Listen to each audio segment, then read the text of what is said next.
Good morning, good morning, good morning, good morning. Welcome back to another Good Morning Grief Devotion.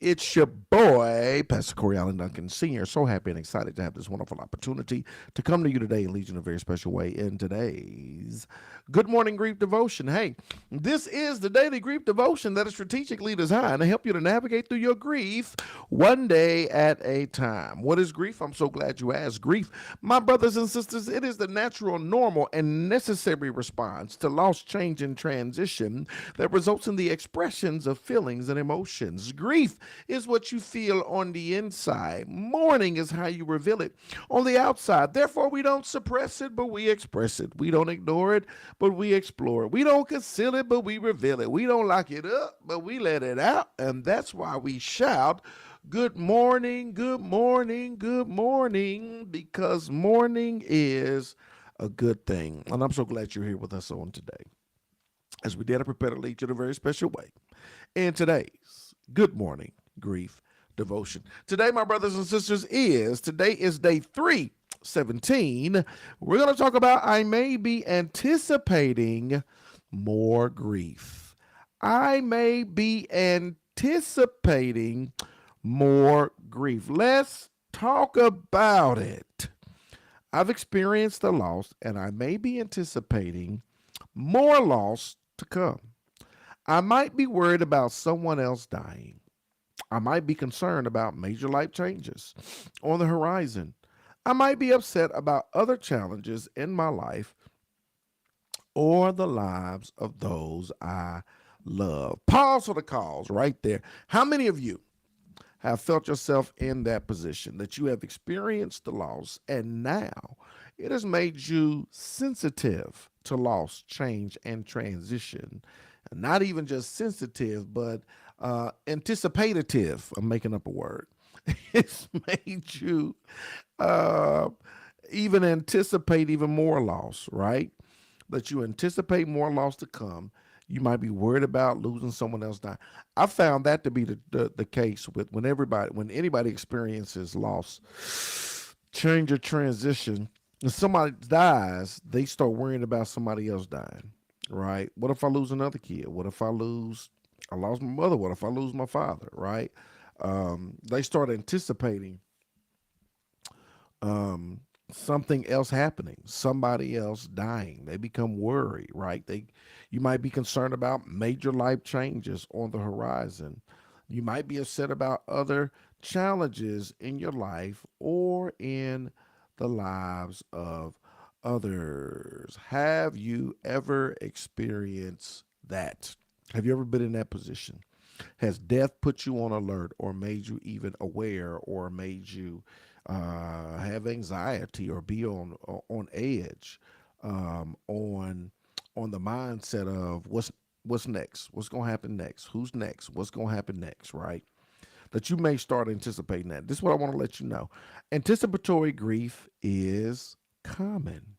If it's part of my grief journey, I may need a little extra support in coping and actively mourning. This is what you call anticipatory grief, right? We anticipate. We anticipate. Nothing has happened yet, but we are anticipating it happening.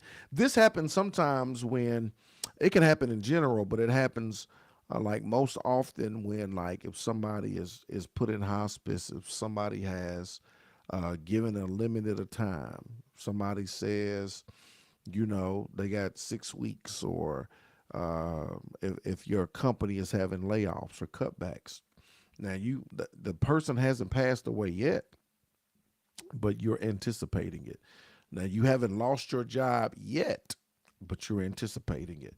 Marriages or relationships is having complications. Like we ain't broke up yet, but there's an there is I am anticipating, right, that it's to come, right? So you ain't get fired yet, but you're anticipating it. You ain't broke up yet, but you're anticipating it. They haven't passed away yet, but you are anticipating it. So this is what you call anticipating.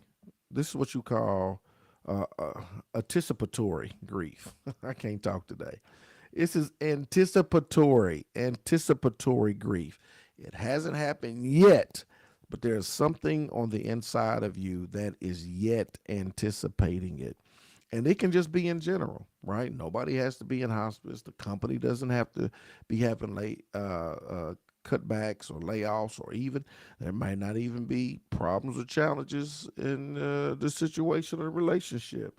But innately, some of us, we have this anticipatory grief. We are anticipating something happening. We're anticipating the next person dying. Nobody's sick, nothing is bad, but we're anticipating who's it going to be, what's going to happen, where's it going to come from.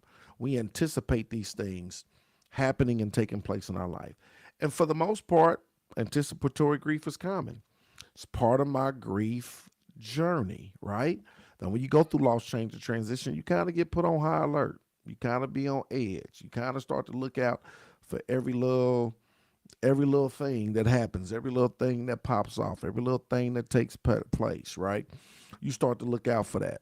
This is the thing. If you need a little extra support in coping and actively mourning, right? You may need a little extra support in coping and actively mourning. You may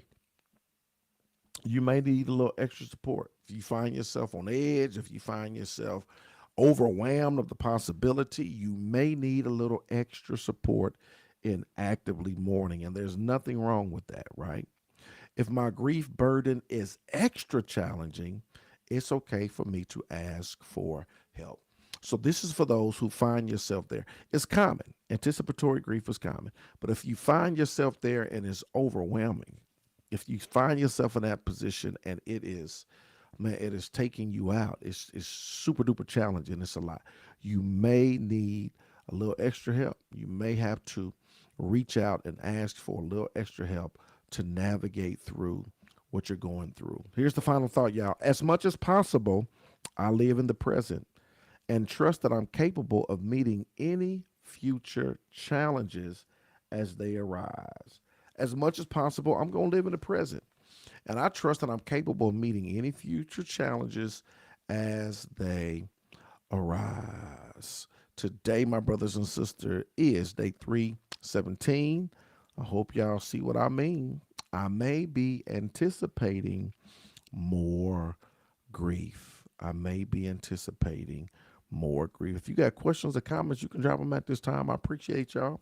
Drop them one time for the one time. After losing my brother Kevin, I'm ready to move back home to be with my other two brothers. Yeah, a lot of times that type of stuff happens. People want to move back. You want to be closer. You have a sense of feeling close. I want to be closer to the other ones.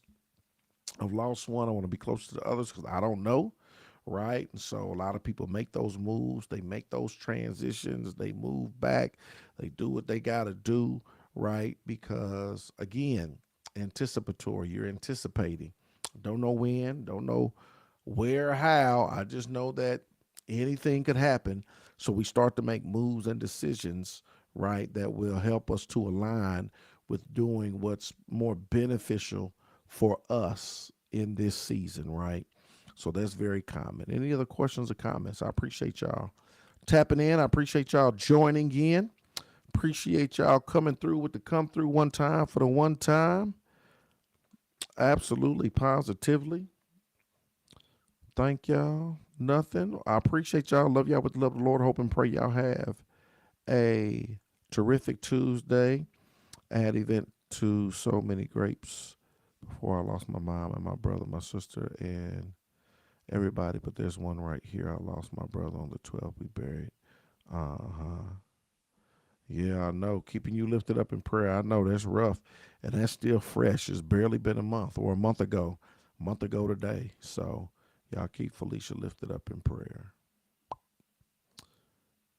All right. Hope and pray y'all have a terrific Tuesday. I love y'all with the love of the Lord. I'll see y'all tomorrow. Same time, same place. Let's go.